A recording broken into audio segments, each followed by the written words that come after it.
661 খ্রিস্টাব্দ মাহে রমজানের 17 তারিখ শুক্রবার সুবহে সাদিক কুফা জামে মসজিদ থেকে ভেসে এলো সুরেল আজান। প্রভুর স্মরণে সাড়া দিতে আকুল হলো খলিফা আলীর প্রাণ। শয্যা ছেড়ে উঠলেন তিনি, ফজরের নামাজের জন্য রওনা হলেন মসজিদে। জামাতের ইমামতির মহান দায়িত্ব তার। পশ্চিম আকাশে তখনও কৃষ্ণপক্ষের দ্বিতীয়া তিথির চাঁদ। স্বচ্ছ সুনির্মল সে জ্যোৎস্নার দ্যুতি, তাতে স্পষ্ট দেখা যায় সব কিছু। কুফার পথ, পথচারী, জনহীন প্রান্তর, সব কিছুই। প্রতিদিনের মতো আজও সালাত সালাত বলে মুসল্লিদের ডাকতে ডাকতে চলছেন খলিফা। মসজিদের কাছাকাছি আসতেই সামনে এসে দাঁড়ালো দুই খারেজি দুশ্মন, শাবিব ইবনে বাজআ ও আব্দুর রহমান ইবনে মুলজিম। হাতে তাদের শানিত তরবারি, মুখে তাদের ভয়ঙ্কর রোষ, দাঁতে দাঁত চেপে একযোগে আক্রমণ করল খলিফাকে। শাবিব ইবনে বাজার তরবারি লক্ষ্যভ্রষ্ট হলো, কিন্তু আব্দুর রহমান ইবনে মুলজিমের তলোয়ার লাগলো খলিফার মাথায়। মাথায় শক্ত আবরণ ভেদ করে দাঁত পর্যন্ত পৌঁছে গেল। সাথে সাথে তিনি চিৎকার করে উঠলেন, আল্লাহর কসম, আমি সফল হয়েছি, আততায়ী যেন পালাতে না পারে। মুসল্লিরা ছুটে এলো চারদিক থেকে। শাবিব ইবনে বাজা পালিয়ে যেতে সক্ষম হলো, কিন্তু আব্দুর রহমান ইবনে মুলজিমকে ধরে ফেলল মুসল্লিরা। তারা বন্দি করে রাখল তাকে। এদিকে আহত খলিফাকে বাড়ি আনা হলো। তখনই চলতে লাগলো সেবা চিকিৎসা। তার আঘাত ছিল খুবই গুরুতর, তাই কিছুতেই উপশম হলো না, বরং আরও খারাপের দিকে যেতে লাগলো তার অবস্থা। পার হলো এক এক করে 3 দিন 3 রাত। 21শে রমজান রাতে কালিমা পড়তে পড়তে শাহাদত বরণ করলেন ইসলামের চতুর্থ খলিফা হজরত আলী রাদিয়াল্লাহু তাআলা আনহু। এই কালিমার বাণী তিনি উচ্চারণ করেছিলেন মাত্র 10 বছর বয়সে। হজরত খাদিজা রাদিয়াল্লাহু আনহার পরে হজরত আলী ছিলেন দ্বিতীয় বিশ্বাসী মুসলিম। রাসূলের হাত ধরে অন্তরে সত্যে ধারণ করেন প্রভুর অস্তিত্বের বিশ্বাস। বালক বয়সে ঈমানের এই দৃঢ়তা ও জোশ উত্তরকালে ইসলামের বিজয় ও প্রসারে দ্যুতি ছড়ায়। শরীর আর মননের সমন্বয়ে গড়া এমনই অমিত শক্তির মানুষ ইসলামের ইতিহাসে নিতান্তই বিরল। সেই রেখোদা উপাধি তো তিনি জীবদ্দশাতেই পেয়েছিলেন। তার ছেলেবেলায় শুরুটা ছিল আরও অলৌকিক, পুণ্যময়, পয়মন্ত। কাবা অপরত অবস্থায় মায়ের প্রসব বেদনা ওঠে। ব্যথায় মুষড়ে পড়েন ফাতেমা।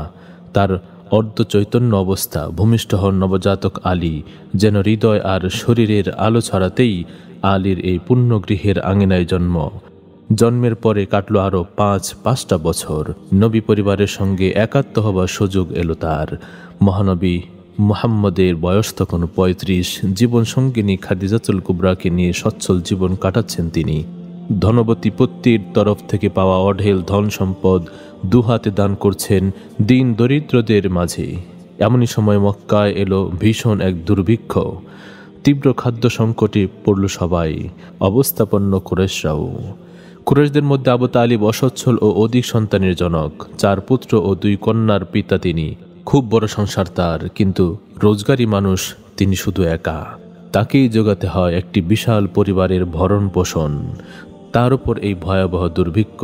দারুণ দুর্দশায় পড়লেন তিনি। পরিবার প্রতিপালন করা খুবই কষ্টকর হয়ে উঠল তার পক্ষে। আবু তালিবের এই দুরবস্থা দেখে কেঁদে উঠল ভাতিজা মুহাম্মদের দয়াদ্র হৃদয়। তিনি চলে গেলেন তার আরেক সচ্ছল চাচা আব্বাসের কাছে। কোমল কণ্ঠে বললেন, চাচা যান, আপনার ভাই আবু তালিবের পরিবারের সদস্য সংখ্যা বেশি, তাই তো তিনি বেশ দুর্দশায় দিন কাটাচ্ছেন। তা তো ঠিকই, কিন্তু আমরা এখন কি করতে পারি? চলুন আমরা তার সন্তান ভার লাঘব করি। তার পুত্রদের মধ্য হতে একজনের দায়িত্ব আমি নেই, আর আপনি নিন আরেকজনের দায়িত্ব। এভাবে 2টি সন্তানের ব্যয়ভার থেকে রেহাই পাবেন তিনি। ঠিক আছে, চলো যাই, রাজি হলেন আব্বাস। আবু তালিবের 4 পুত্র, তালিব, আকিল, জাফর ও আলী। জাফরকে আব্বাস আর আলীকে নিলেন মুহাম্মদ সাল্লাল্লাহু আলাইহি ওয়াসাল্লাম। আলী তখন 5 বছরের শিশু। অটুট তার স্বাস্থ্য, স্নিগ্ধ কোমল কান্তি, কালো চোখে তার স্থির উন্নত দৃষ্টি। স্বভাবে শান্ত আর 10টা শিশুর মতো উচ্ছল ও ডান পিটে নয়, ধীর ও প্রশান্ত, যে কাউকে মুগ্ধ করার মতো। এর আগে মুহাম্মদ সাল্লাল্লাহু আলাইহি ওয়াসাল্লাম হারিয়েছেন দুই শিশুপুত্রকেই, কাসিম ও আবদুল্লাহ, যাদের অভাবের আসন অনেকটা পূর্ণ করেন জায়েদ। এরপর আলী, তাকে সস্নেহে প্রতিপালন করতে লাগলেন তিনি। মাতৃত্বের আবেগ ভরা আকৃতি এক অনাবিল প্রাপ্তিতে পূর্ণ হল। মাতৃহৃদয়ের স্নেহ ও মমতার বন্ধন আলীকে বড় করে তুলতে লাগল ধীরে ধীরে। অন্যদিকে আলী পেলেন আলোকিত মহামানব মুহাম্মদ সাল্লাল্লাহু আলাইহি ওয়াসাল্লামের নিবিড় সান্নিধ্য। যে পরশ পাথরের ছোঁয়ায় লোহাসোনা হয়, সেই ছোঁয়া পেলেন শিশু আলী। সবসময় মুহাম্মদের কাছে থাকেন তিনি। মুহাম্মদও পরম যত্ন সোহাগে কাছে রাখেন তাকে।